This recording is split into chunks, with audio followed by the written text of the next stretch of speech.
متى زنبله متى عايزو تاني زنبله أنت أحمد ديفابر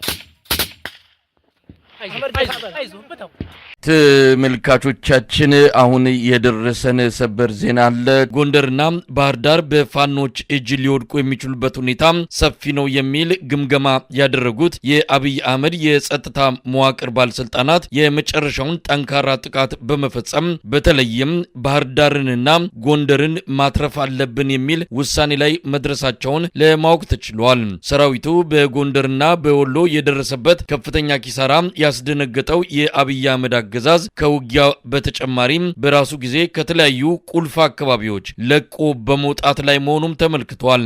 ሰሞኑን በጀነራል አበባው ሰብሳቢነት በተደረገ የግምገማ መድረክ ሰራዊቱ ላይ እየደረሰ ያለው ጥቃት በዚሁ ከቀጠለ የባህር ዳርና ጎንደር በፋኖ እጅ መውደቅ አይቀሬ መሆኑ የተነሳ ሲሆን ይህንን በአስቸኳይ መቀልበስ ካልተቻለ ለፌዴራል መንግስቱ ህልውና ከፍተኛ አደጋ ሊደቅን እንደሚችልም በወታደራዊ አመራሮቹ በስጋት መነሳቱን የአንከር ሚዲያ ምንጮች ገልጸዋል። በውጊያ ከሚማረኩት በተጨማሪ ከካምፕና ከምሽግ በቡድን እየሆኑ የፋኖ ኃይሎች የሚገኙበት ቀጠናዎች ድረስ በመዝለቅ እጃቸውን የሚሰጡ የሰራዊት አባላት ቁጥር እየጨመረ መምጣቱም በሰሞኑ መድረክ ላይ መነሳቱ ታውቋል።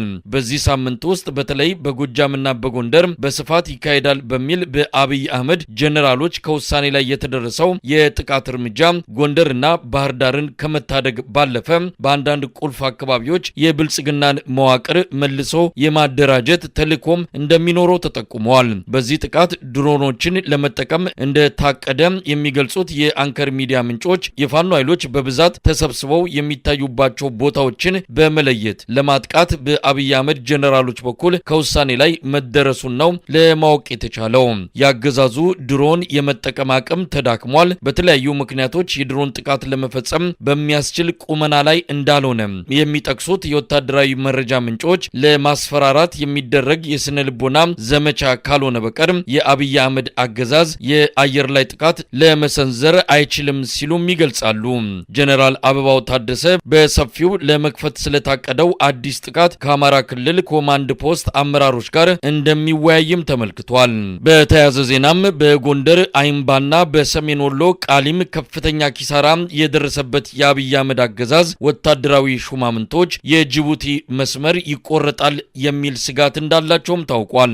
ለዚህም ጠንካራ ኃይል ለማስፈር እቅድ ተይዟል። የአይምባውና የቃሊሙ ድል የሸዋ ፋኖችን በጅቡቲ አዲስ አበባ መስመር ላይ ጥቃት እንዲከፍቱ ሊያደርጋቸው ይችላል የሚል ስጋት በወታደራዊ ጀነራሎቹ ዘንድ መኖሩን ነው የአንከር ሚዲያ ምንጮች ካደረሱን መረጃ ለማወቅ የተቻለው።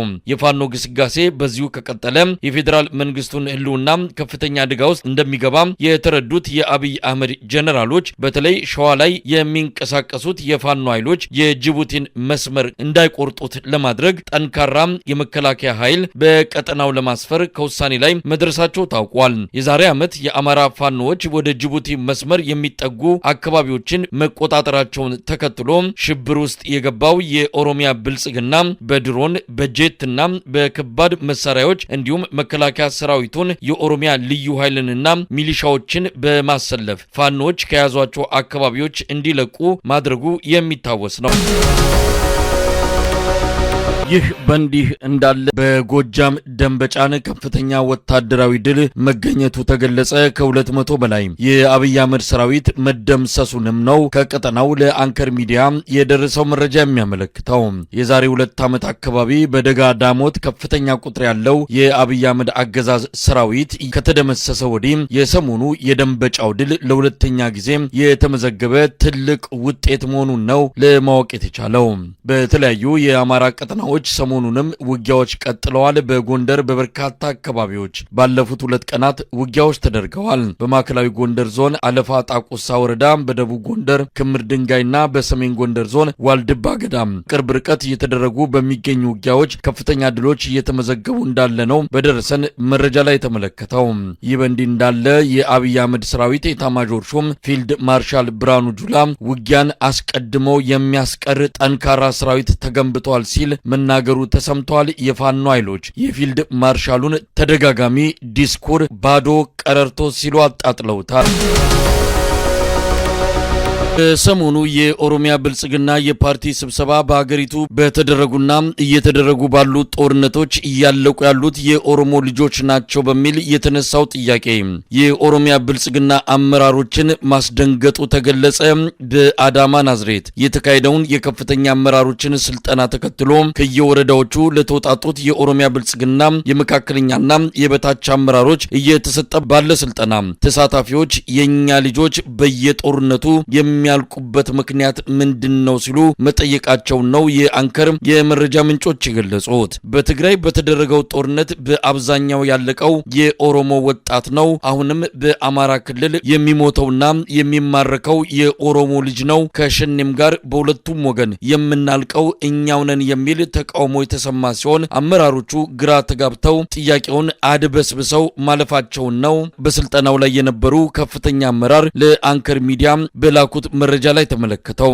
ይህ በእንዲህ እንዳለም በአዲስ አበባና በአንዳንድ የኦሮሚያ አካባቢዎች አስገዳጅ ብሔራዊ ውትድርና ምልመላ እየተደረገ ነው። በተለይ በአዲስ አበባ በበርካታ ቦታዎች ወጣቶች እየታፈሱ ወደ ተለያዩ ወታደራዊ ማሰልጠኛ ካምፖች እየተወሰዱ መሆኑን የአንከር ሚዲያ የአዲስ አበባ ወኪል ገልጿል። በትላንትናው ዕለት በመርካቶና አካባቢው የፖሊስና የደንብ ማስከበር አባላት መውጫ በሮችን ከበባ በማድረግ ወጣቶችን እያፈሱ ወደ ተዘጋጁ ተሽከርካሪዎች ሲጭኑ እንደነበርም የዓይን እማኞችን ጠቅሶ ወኪላችን ከላከልን መረጃ ለማወቅ ተችሏል። በአማራ ክልል እየተመናመነ የመጣውን ሰራዊቱን ለመተካት እየተረባረበ ያለው የአብይ አህመድ አገዛዝ የፕሮቴስታንት እምነት ተከታይ ወጣቶችን ሃይማኖታችሁን ሊያጠፋ እየመጣ ያለ ኃይል አለና ዝመቱ የሚል ቅስቀሳ መጀመሩን መዘገባችን ይታወሳል።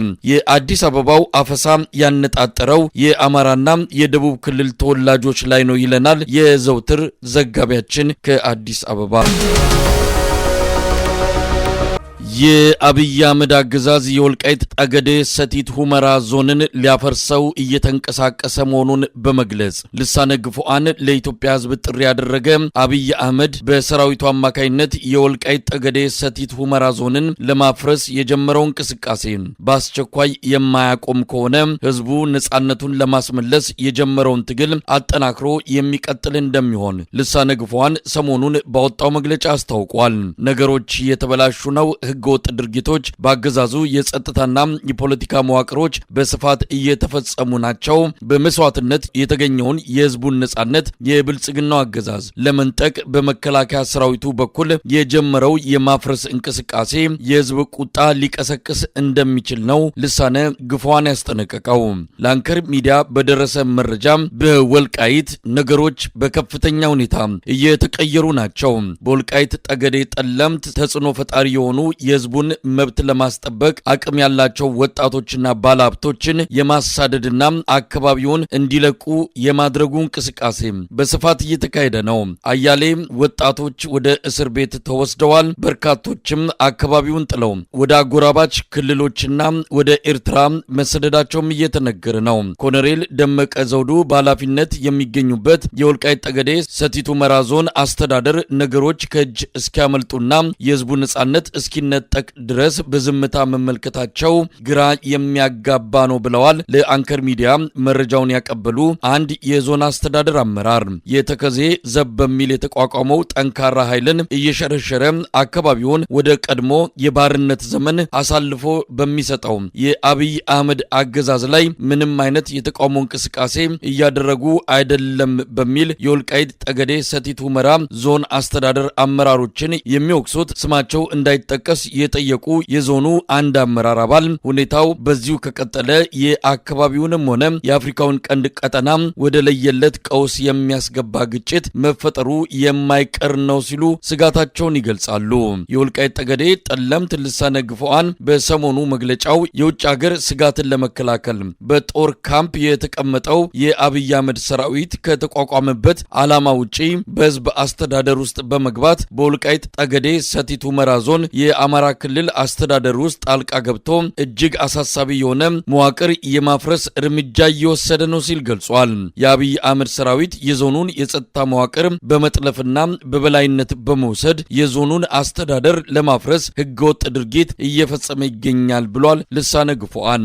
የብልጽግናው መንግስት በሂደት እንደታየው ለህወሓት ራያና ጠለምትን አሳልፎ በመስጠትና በተፈናቃዮች ስም እስከነ ትጥቃቸው በመመለስ ስርዓት አልበኝነት እንዲሰፍን አድርጓል በማለት የሚገልጸው ልሳነ ግፉዓን ይህ የሚያሳየው ቀጣዩ ዕቅድ ወልቃይት ጠገዴን ለዓመታት በመከላከያ ሰራዊቱ አስተዳደር ስር ከቆየ በኋላ ህዝበ ውሳኔ ይካሄዳል የሚል እንደሆነ ጠቅሷል። ሆኖም እቅዱ የወልቃይት ጠገዴ የአማራ ማንነት ጥያቄን ፍትሃዊ መልስ በመንፈግ የወልቃይት ጠገዴ ሰቲት ሁመራ ዞን ለም የእርሻ ቦታዎችን ለመከላከያ ጀነራሎች በችሮታ መልክ ለመስጠት የታቀደ ስውር የብልጽግና የወረራ እቅድ ነው ሲል ይገልጻል ልሳነ ግፉዓን። ከእንግዲህ ከትግራይ ሊመጣ የሚያስብ የትኛውም አስተዳደራዊ ኃይል በማንነቱ ብቻ ሲጨፈጭፈው ከኖረው ህወሓት ተለይቶ የሚታይ አይደለም ብሏል። ልሳነ ግፉዓን ለኢትዮጵያ ህዝብ ባስተላለፈው ጥሪም የብልጽግና መንግስት የወልቃይት ጠገዴ ሰቲት ሁመራ ዞንን ለማፍረስ ብሎም በመከላከያ ሰራዊቱ ስር ለማስተዳደር እየተንቀሳቀሰ በመሆኑ የአማራ ህዝብ ለዚህ ፍትህና ነጻነት ለሚያደርገው ትግል የኢትዮጵያ ህዝብ ከመቼውም ጊዜ በላይ ከወልቃይት ማህበረሰብ ጎን እንዲቆም ልሳነ ግፉዓን ጥሪ አቅርበዋል።